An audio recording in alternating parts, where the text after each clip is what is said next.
Bonsoir à chacun d'entre vous, bienvenue pour notre deuxième présentation. Bonjour à vous qui êtes venus ici dans la salle et puis à nos amis qui nous écoutent par Internet et qui suivent aussi cette série de 10 conférences, de 10 présentations en rapport avec cette question. Mais où est-ce qu'on s'en va ? C'est une question qu'on a vue déjà la dernière fois, qui tourne dans l'esprit de beaucoup de gens d'aujourd'hui et on essaye d'y apporter une réponse parce que la situation du monde nous y pousse assez naturellement. Ce qu'on a vu la dernière fois, c'est qu'au-delà de la fin du monde, il y a quelque chose de plus important encore, c'est le retour de Jésus. On n'est pas en train de parler d'une chose, on est en train de parler d'une personne. Et ça fait une énorme différence. Alors j'aimerais savoir maintenant, est-ce que la Bible nous donne des indications? Est-ce que la parole de Dieu nous dit ce qui va arriver? Est-ce qu'on peut trouver dans les Écritures des indications sur le scénario de la fin des temps? Alors, que voit-on depuis le balcon des Écritures? Et j'aimerais regarder avec vous ce soir ce que nous pouvons découvrir dans le livre du prophète Daniel. Daniel est un jeune homme qui a reçu de Dieu le don de prophétie, et lorsqu'on lit le livre du prophète Daniel, on est en train de reculer 2500 ans dans le temps. En reculant de cette période-là, on se retrouve avec cette situation de Daniel qui a été déporté à Babylone. C'est un jeune homme de sang royal et c'est la raison pour laquelle il va se retrouver en réalité au service du roi. C'est une cage dorée dans laquelle il se trouve parce que Nebuchadnezzar avait un système à lui qui consistait à prendre l'élite du pays qu'il avait conquis, de former ces gens-là à son service pour qu'ils puissent continuer à diriger leur propre peuple en son nom. Donc ils étaient pris avec des pressions de tous les côtés. Et Nebuchadnezzar veut former Daniel et ses amis de cette façon-là. Alors le roi a une vision terrifiante, il va d'ailleurs avoir cette vision plusieurs fois, probablement jusqu'à ce qu'il comprenne qu'il y a une situation un petit peu particulière à laquelle il doit prêter attention. Il va demander à Daniel deux choses. D'abord, il va lui dire « J'ai oublié ce que j'ai rêvé, il faut que tu me le rappelles. » Et ensuite, tu devras me dire ce que ça veut dire. Ça a produit dans le palais tout un drame, mais sans passer là-dessus, j'aimerais voir ce que Daniel lui dit. Mais il y a dans les cieux un Dieu qui révèle les secrets et qui a fait connaître au roi Nebuchadnezzar ce qui arrivera dans la suite des temps. Voici ton songe et les visions que tu as eues sur ta couche. Autrement dit, on a dans cette vision une situation semblable à ce que l'on a lorsque un prophète reçoit une vision. C'est-à-dire que la révélation qui lui est donnée commence à partir du moment où le prophète la reçoit. C'est-à-dire qu'ici, on va lui indiquer ce qui va arriver dans la suite des temps. Non pas ce qui s'est passé avant, mais ce qui va venir après, à partir de ce moment-là. Alors, qu'est-ce qu'il a vu ? Au roi, tu regardais et tu voyais une grande statue. Cette statue était immense et d'une splendeur extraordinaire. Elle était debout devant toi et son aspect était terrible.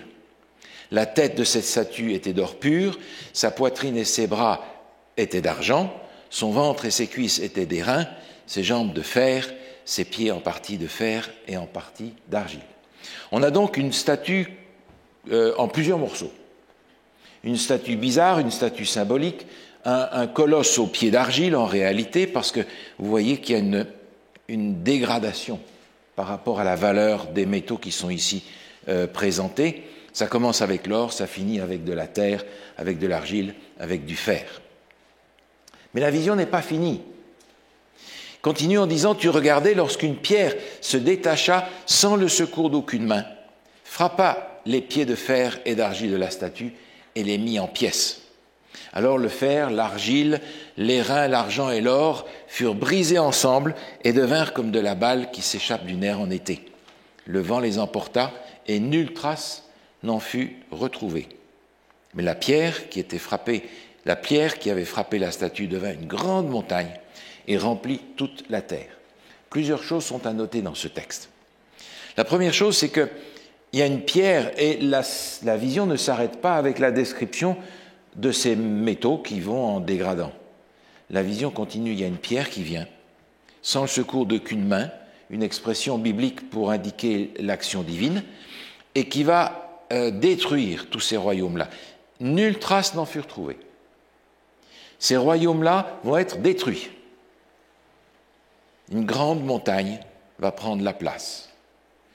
Alors Daniel va aussi donner l'explication, et il lui dit, nous en donnerons l'explication devant le roi. Ô roi, tu es le roi des rois, car le Dieu des cieux t'a donné l'empire, la puissance, la force et la gloire. C'est toi qui es la tête d'or. Et ça correspond à ce qu'on a dit tout à l'heure. Il va apprendre ce qui va arriver dans la suite des temps. Tu es la tête d'or. Après toi s'élèvera un autre royaume, moindre que le tien, puis un troisième royaume qui sera d'airain et qui dominera sur toute la terre. Alors on apprend ici que ces morceaux de la statue représentent non pas des petits royaumes locaux ou des rois locaux, mais représentent véritablement des royaumes qui dominent sur toute la terre. Donc des empires importants. Et on apprend qu'il y a une succession qui commence avec Nebuchadnezzar et qui va continuer dans l'histoire avec un autre, puis un troisième, d'une façon dégradée. Voici le songe. Il y aura un quatrième royaume, fort comme du fer, de même que le fer brise tout et rompt tout, il brisera et rompra tout comme le fer qui met tout en pièces. Et comme tu as vu les pieds et les orteils en partie d'argile, de potier et en partie de fer, ce royaume sera divisé. Tu as vu le fer mêlé avec l'argile, parce qu'ils se mêleront par des alliances humaines, mais ils ne seront point unis l'un à l'autre, de même que le fer ne s'allie point avec l'argile. Dans la dégradation de cette statue, on retrouve un autre royaume qui est en fer, les jambes en réalité, et puis les pieds, fer et argile. Pas possible de les associer. Et ce que Daniel est en train de dire ici, c'est qu'ils vont essayer de se mettre ensemble par des alliances humaines, mais ça ne marchera pas. On a donc ici un panorama énorme qui commence avec Nebuchadnezzar et qui se poursuit dans l'histoire. Dans le temps de ces rois, le Dieu des cieux suscitera un royaume qui ne sera jamais détruit et qui ne passera point sous la domination d'un autre peuple. Il brisera et détruira tous ces royaumes-là et lui-même subsistera éternellement. C'est ce qu'indique la pierre que tu as vue se détacher de la montagne sans le secours d'aucune main. Cette pierre représente le royaume de Dieu, qui a une particularité différente des royaumes précédents. Les royaumes précédents, ils montent et ils tombent, ils montent et ils tombent. Celui-ci subsiste éternellement. On a donc dans le panorama de l'histoire quelque chose d'extrêmement important.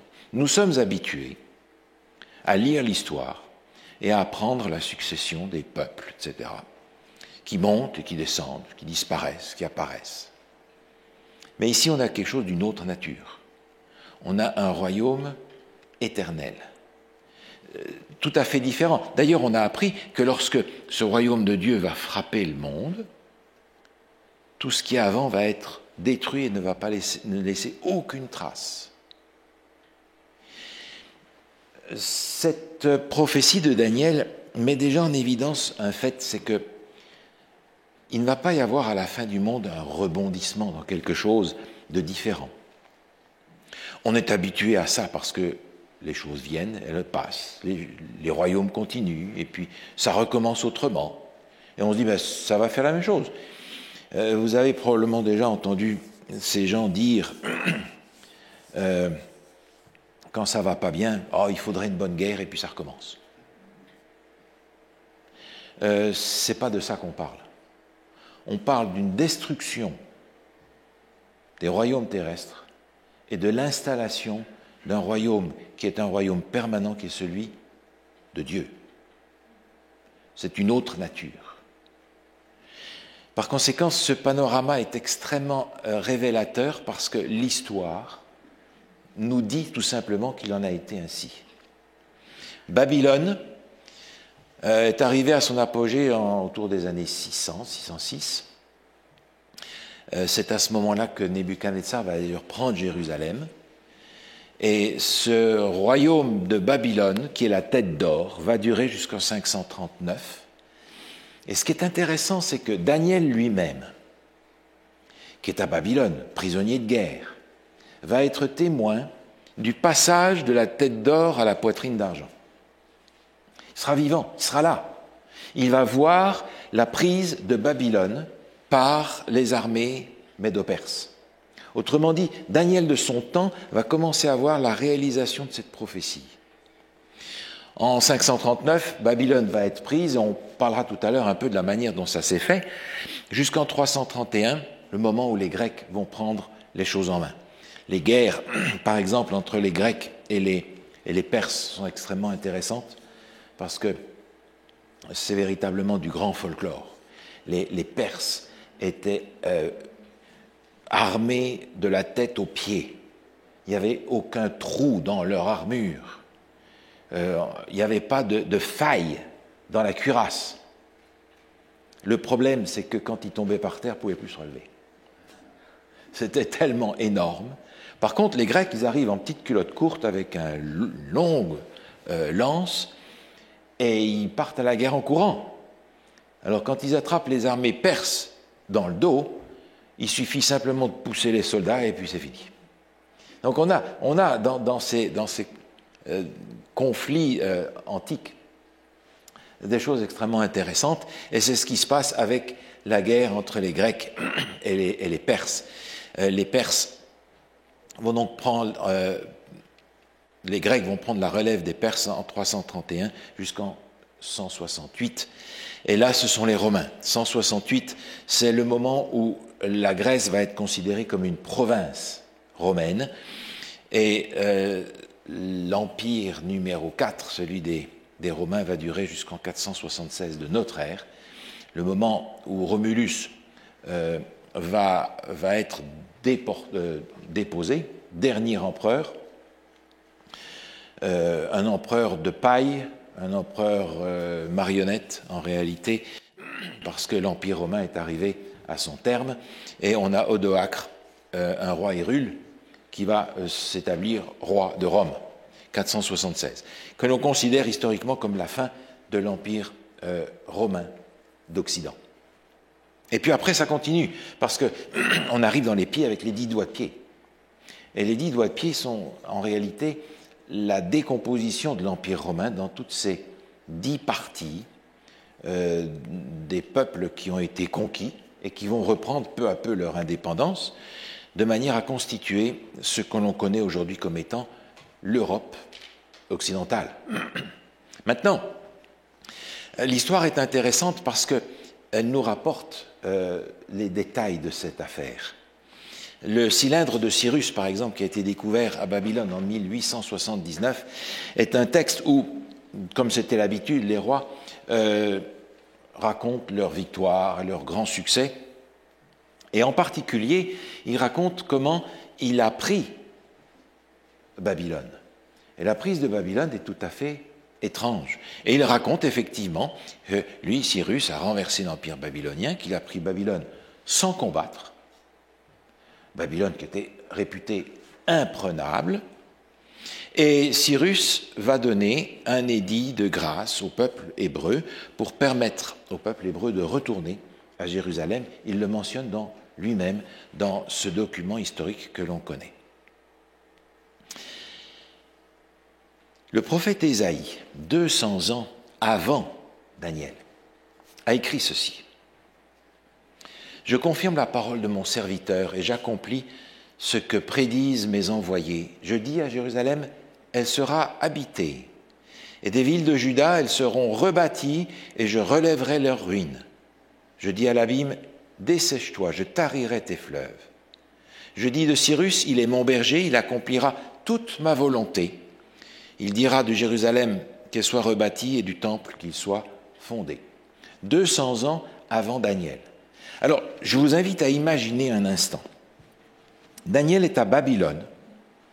Il a travaillé avec Nebuchadnezzar, a été à son service pendant des années. Babylone est prise. Daniel est toujours là. On a tué le roi, on a tué un tas de gens. Daniel est toujours là. Il est prisonnier de guerre, entre guillemets.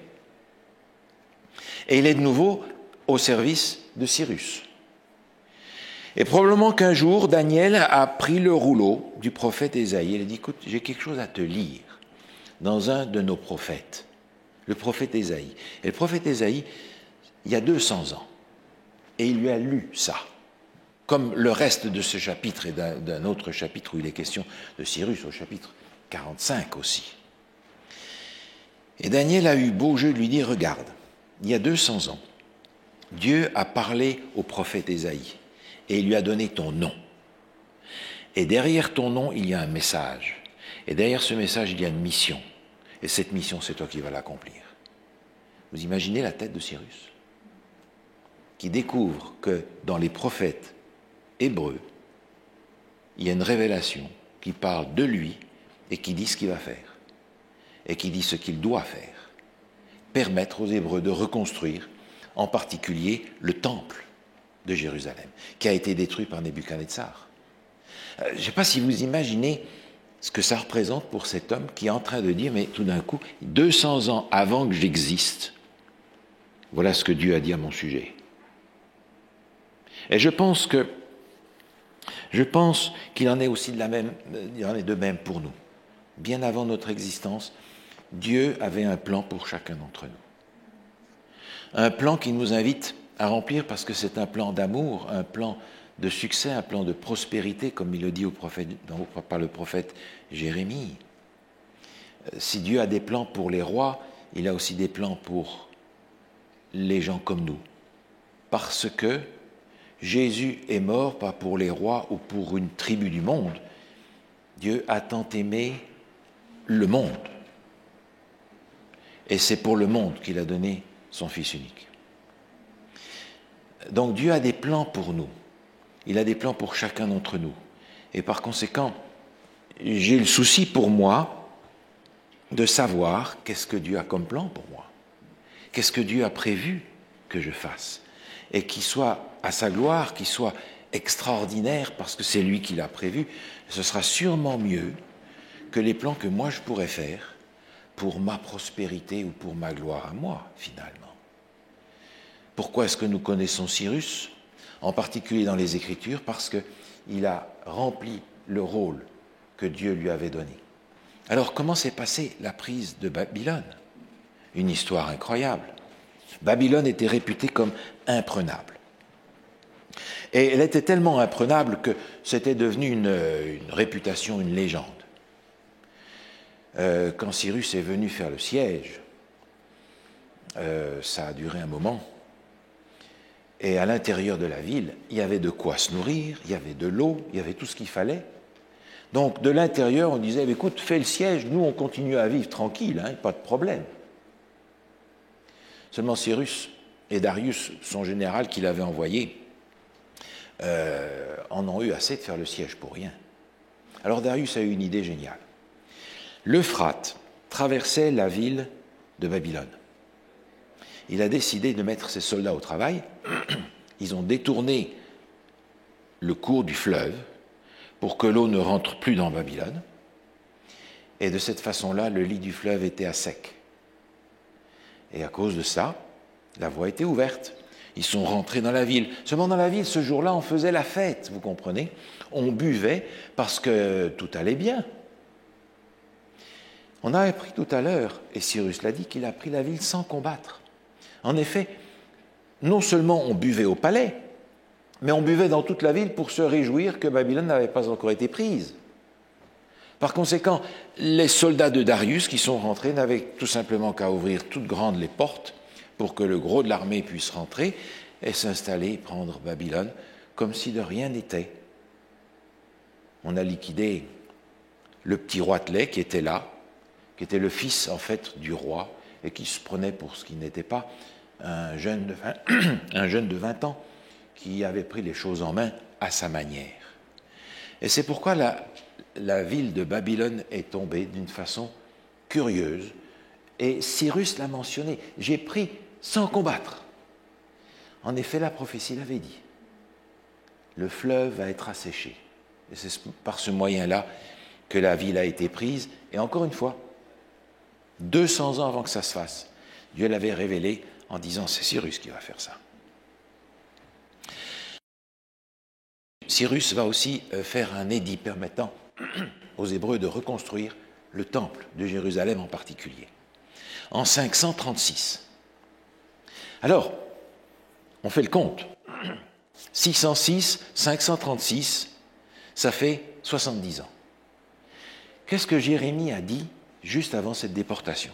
Jérémie chapitre 29, il est dit ceci. « Mais voici ce que dit l'Éternel. Dès que 70 ans seront écoulés pour Babylone, je me souviendrai de vous et j'accomplirai à votre égard ma bonne parole en vous ramenant dans ce lieu. »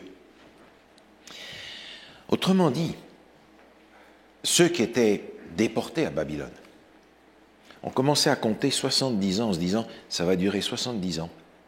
Dans 70 ans, on va revenir. » Et Cyrus a été l'instrument de ce retour. On apprend donc dans la prophétie de Daniel, chapitre 2, qu'il y a un grand panorama prophétique, historique, dans la Bible, qui nous a été donné il y a longtemps, et qui nous a été donné par révélation de Dieu. Et on est absolument épaté de voir que l'histoire qui s'est déroulée correspond exactement à ce qui avait été annoncé. Ça s'est déroulé tel que Dieu l'avait annoncé. Et par conséquent, je pense que si tout s'est réalisé comme Dieu l'avait dit jusqu'ici, je n'ai aucune raison d'imaginer que le reste de cette prophétie ne va pas s'accomplir comme Dieu l'a dit. D'autant plus que c'est la partie la plus intéressante. La partie où Dieu dit « je vais établir un royaume éternel ». Fini toutes ces histoires du monde, ça va être pulvérisé. Et c'est peut-être aussi pour ça que le monde d'aujourd'hui n'aime pas tellement parler du retour de Jésus, parce que c'est quelque chose qui va interrompre tous les plans de tout le monde. C'est quelque chose qui ne va pas permettre à l'être humain d'être glorifié dans toutes ses entreprises. Dieu va mettre fin à tout ça. Que ce soit nos maisons, nos voitures, nos propriétés, nos ambitions, nos carrières. Stop, ça s'arrête. Pour passer dans un autre domaine qui est celui de l'éternité. On parlait tout à l'heure de la division de l'Empire romain en 10 doigts de pied, 10 peuples. Effectivement, une dizaine de peuples ont repris leur indépendance par rapport à l'Empire romain. Mais vous allez me dire que ça c'est vieux, ça date de l'époque de la désintégration de l'Empire romain. Aujourd'hui, le temps a passé, quasiment 2000 ans après, qu'est-ce qu'il en est? Alors c'est extrêmement intéressant de remarquer que cette division en 10 parties est encore aujourd'hui reconnue comme utile au fonctionnement et au développement du monde. En 1972, le club de Rome avait fait connaître une espèce d'avertissement lancé au monde par rapport à la situation écologique du monde et économique du monde dans le fameux rapport Meadows, dont j'ai mentionné un extrait la dernière fois. Et il est écrit ceci. Le premier rapport fut suivi en 1974 d'un deuxième rapport du Club de Rome, Stratégie pour demain, dont l'approche fut diversifiée et localisée selon 10 grandes régions du monde ayant chacune une situation et des problématiques de développement différentes. Autrement dit, les grands de ce monde, les penseurs, les scientifiques, tous ces gens qui sont dans le Club de Rome et qui prévoient la stratégie pour demain, travaillent avec un monde divisé en 10 parties. Mais ça, c'est aujourd'hui, ça. C'est maintenant. Autrement dit, cette division du monde en 10 parties que l'on a dans les pieds de la statue que Daniel a révélée à Nebuchadnezzar et à nous par la même occasion, c'est une division qui est encore valable aujourd'hui et qui persiste encore aujourd'hui et qui est utilisée aujourd'hui encore par les économistes, les politiciens et les grands de ce monde. Le texte de Daniel, par conséquent, au chapitre 2, nous montre que Dieu va intervenir à la fin des temps. Quand, nous ne le savons pas, on l'a vu la dernière fois, mais Dieu va intervenir. Et nous sommes actuellement dans les doigts de pied de cette statue. Tout ce qui a précédé s'est réalisé, on l'a vu, d'une façon précise au travers du temps. C'est un grand panorama, mais qui nous fait comprendre ce qui va arriver dans la suite des temps. Nous savons que Dieu va intervenir, mais que l'on soit croyant ou pas, il va falloir comprendre qu'il y a une échéance à laquelle il va falloir faire face. Et comme je le mentionnais dans notre première présentation, on a presque l'impression aujourd'hui que les scientifiques, que les non-croyants sont plus préoccupés par la fin du monde que les chrétiens eux-mêmes. Peut-être que les doctrines de certains chrétiens ne leur permettent pas d'envisager le retour de Jésus avec autant de joie que la parole de Dieu en parle. Mais on est intéressé de voir que le monde est en train de se préoccuper en se disant, on arrive à une échéance, est-ce qu'on est prêt pour ça? Et je crois qu'en tant que chrétiens, nous avons tout ce dont nous avons besoin pour savoir comment être prêt face à cette échéance-là. Jésus avait dit, pour ce qui est du jour et de l'heure, personne ne le sait, ni les anges des cieux, ni le Fils, mais le Père seul. Veillez donc, puisque vous ne savez pas quel jour votre Seigneur viendra. C'est pourquoi vous aussi, tenez-vous prêts, car le Fils de l'homme viendra à l'heure où vous n'y pensez pas. Ce passage, qui est tiré de l'évangile de Matthieu du chapitre 24, qui est le fameux discours de Jésus sur les signes de la fin des temps, ce passage m'interpelle, parce qu'il est en train de me dire que le monde va être occupé à une foule de choses, mais pas à se préparer au retour de Jésus. Le monde va être préoccupé par son développement, va être préoccupé peut-être par la préparation à la fin du monde, mais pas par le retour de Jésus. Autrement dit, même si on se rend compte, croyant ou non, qu'on arrive vers une échéance, certains disent on n'a pas de moyen de s'en sortir, ça va finir. Ce n'est pas pour ça qu'on est davantage prêt à ce qui va arriver, parce que Jésus dit quand je vais venir, vous allez tous être surpris. Et je fais simplement référence à une parabole, à une histoire que Jésus raconte dans le chapitre suivant, Matthieu chapitre 25, où il parle de 10 demoiselles d'honneur qui préparent une salle pour un mariage. Le mariage étant ce moment où Jésus vient chercher l'épouse, son Église, ceux qui sont sauvés. Mais toutes ces demoiselles d'honneur s'endorment, toutes. Elles sont toutes en train de dormir. Et c'est paradoxal parce que plus on approche de l'échéance, plus on a l'impression que les croyants sont confortablement installés dans une léthargie qui risque d'être fatale.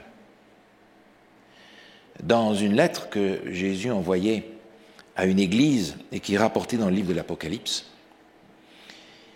il rappelle à cette église de Laodicée que c'est une église qui est satisfaite et qui n'a besoin de rien.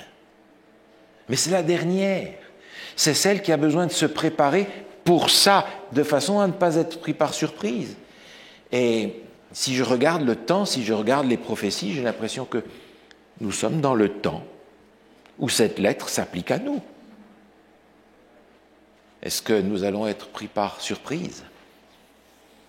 Alors, le temps biblique est un temps linéaire, c'est-à-dire que ça part du point A et ça va jusqu'au point B. Il y a un commencement et il y a une fin. Dans les autres cultures religieuses, le temps est considéré comme cyclique. D'où l'image de la roue qui est souvent utilisée en rapport avec le temps. Ça va tourner, puis ça va recommencer. Et certaines philosophies sont basées sur cette notion cyclique du temps. Mais dans la Bible, le temps n'est pas cyclique. D'ailleurs, dans la réalité, non plus. Parce que quand on meurt, on en parlera les prochaines fois, c'est une échéance. Ça ne revient pas. En tout cas pas comme beaucoup le pensent ou comme beaucoup le disent. Par conséquent, le temps dans les Écritures est linéaire. Il ne revient pas en arrière. On ne va pas refaire le temps. Ça ne va pas revenir. Je ne vais pas avoir une deuxième chance. Ma deuxième chance, elle est maintenant. Par conséquent, s'il y a un commencement et une fin, et que nous sommes près de la fin, ça veut dire que le temps a passé et qu'il va falloir que je prenne ce temps au sérieux. Les Écritures nous rappellent qu'il y a un commencement et une fin. Au commencement, Dieu créa les cieux et la terre. Le livre de la Genèse ne nous dit pas comment il a fait. Le livre de la Genèse n'est pas un livre scientifique qui va nous révéler les secrets de Dieu pour nous dire comment il a créé le monde. La Genèse nous dit que Dieu a créé. Et il nous demande par conséquent de le recevoir par la foi. Matthieu 24, le passage auquel je faisais allusion tout à l'heure, dit ceci: « Cette bonne nouvelle du royaume sera prêchée dans le monde entier pour servir de témoignage à toutes les nations, alors viendra la fin. » Il y a un commencement et il y a une fin. Et vous remarquez une chose, la fin est liée à la prédication de l'Évangile dans le monde entier. Ça me suggère que on peut inventer toutes sortes de moyens pour croire qu'on va s'en sortir. Je suis en train de lire dans les Écritures que Dieu a prévu un moyen. Jésus disait quelque chose qui dérange, et qui dérange beaucoup, même le christianisme. Jésus disait « Je suis le chemin, la vérité, la vie ». Il n'a pas mis ça au pluriel. Il ne nous offre pas une panoplie de solutions au choix. Il nous dit voilà, c'est l'un ou c'est l'autre. Je suis l'alpha et l'oméga, disait Jésus dans l'Apocalypse, le premier et le dernier, le commencement et la fin. Dieu est au début et Dieu est à la fin. Et c'est pour ça, je vous le disais la dernière fois, que même si le monde d'aujourd'hui invente toutes sortes de solutions intéressantes, je préfère m'appuyer sur ce que Dieu a dit, parce qu'il connaît la fin dès le commencement. Moi, je ne le connais pas, et les autres non plus. Dieu connaît donc la fin dès le commencement, et Dieu ne nous prend jamais par surprise. On a vu un texte dans le livre de l'Apocalypse. Et quand on parle d'Apocalypse aujourd'hui, on pense à une catastrophe terrible. On essaie de faire les scénarios les plus terrifiants de l'Apocalypse. Et on va employer ce mot dans ce sens-là. Ah, c'est l'Apocalypse. Mais Apocalypse, en réalité, c'est le premier mot de ce livre-là, qui est le dernier livre du Nouveau Testament. C'est le premier mot, et on a appelé ce livre-là d'après le premier mot de ce livre. Mais ce n'est pas un mot français, c'est un mot grec. Et ce mot veut dire tout simplement révélation. Révélation. D'ailleurs, les Anglais n'ont pas pris le mot grec comme nous avons fait nous, ils ont pris la traduction. Révélation, comme étant le nom de ce livre-là. Parce que le livre commence en disant « Révélation de Jésus-Christ ». L'Apocalypse n'est pas d'abord un livre qui nous raconte des catastrophes et des cataclysmes inimaginables. Le livre de l'Apocalypse est là pour nous révéler Jésus-Christ qui se prépare à venir. Alors quand je le lis dans cette perspective-là, j'ai une dimension différente. J'ai une dimension qui rejoint ce qu'on a vu la dernière fois. Je ne me prépare pas à une fin du monde cataclysmique, je me prépare à une rencontre avec quelqu'un qui est mort pour moi et qui veut que je vive éternellement avec lui. Oh, mais ça change la perspective, en tout cas pour moi.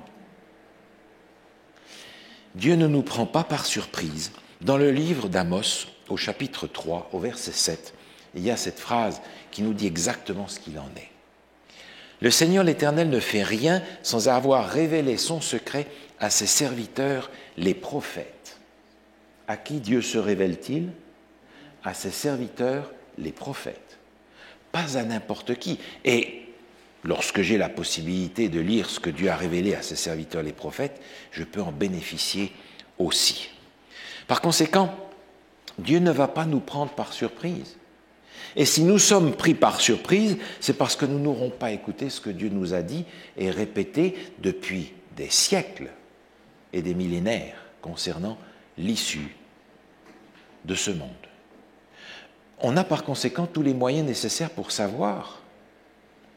Puisqu'on a tous les moyens pour savoir, moi j'aimerais savoir ce que la Bible nous dit. Je suis en train de regarder un grand panorama avec vous, un panorama qui est dans le livre du prophète Daniel, et qui s'est réalisé à 90%. Est-ce que je vais imaginer que le peu qui reste ne va pas se réaliser aussi ? C'est impensable. Dieu qui a veillé au déroulement de l'histoire de ce monde selon le plan qu'il a établi, suivi et révélé, va suivre la réalisation de ce plan jusqu'au bout et voudrait la suivre aussi avec nous. Parce que j'ai confiance que ce Dieu-là qui a dirigé l'histoire dirigera non seulement mon histoire à moi, mais l'histoire des dernières heures de ce monde. Alors la question est devant moi. Dans ma préparation pour le retour de Jésus, qu'est-ce que je veux faire de ma vie d'ici là ? C'est à moi de choisir. Je peux choisir la méthode de Dieu ou ma méthode. Je peux choisir de faire confiance à ce que je crois savoir, ou je peux faire confiance à ce que la Bible nous révèle. Souvent, on a tendance de faire confiance à de vieilles traditions. Vous savez, nos vieilles habitudes. Les vieilles habitudes, les bonnes vieilles habitudes. Et on a du mal à s'en défaire. Et Dieu nous propose de nous défaire de ces vieilles habitudes, de ces vieilles traditions, de ces vieilles conceptions, et de nous tourner vers la révélation de sa parole. Ce qu'il a révélé à ses prophètes pour les derniers temps. Alors la Bible nous donne-t-elle des indications plus précises sur ce qui va précéder le retour de Jésus ? Est-ce que, à part ce grand panorama qu'on a vu aujourd'hui, est-ce qu'il y a d'autres choses que nous pouvons aller chercher sous la surface des Écritures pour savoir s'il y a d'autres indications qui concernent la fin des temps, qui nous concernent par conséquent dans la perspective d'une fin qui va arriver, mais on ne sait pas quand. Je crois que la parole de Dieu, les livres prophétiques, le livre de Daniel et le livre de l'Apocalypse en particulier, nous donnent des indications précises sur ce que nous pouvons encore attendre dans les temps qui vont venir. Nous allons continuer à gratter dans les Écritures pour y trouver la parole de Dieu. Mais déjà, ce soir, j'aimerais vous inviter à parler à Dieu et à prier avec moi. Seigneur, notre Dieu éternel, nous reconnaissons que tu es le commencement et la fin, et nous voulons te faire confiance pour les dernières pages de l'histoire dont nous serons probablement les témoins les uns et les autres. Mais nous voudrions, Seigneur, que tu nous permettes de le vivre en contact avec toi, dans la joie de ce que tu veux apporter, parce que nous savons ce que tu prépares pour chacun d'entre nous. Tu nous l'as dit, aide-nous à le découvrir, nous t'en prions, au nom de Jésus. Amen. Je vous invite à ne pas manquer la prochaine présentation. Que se passe-t-il dans les coulisses du retour de Jésus ? On a vu aujourd'hui un grand panorama. J'aimerais aller un petit peu plus en détail parce que la Bible est plus précise que ça. Et la Bible est parfois même très précise. Et j'aimerais regarder avec vous la prochaine fois quelles sont ces précisions que nous pouvons trouver dans les prophéties qui concernent le temps dans lequel nous vivons. À bientôt et bonsoir.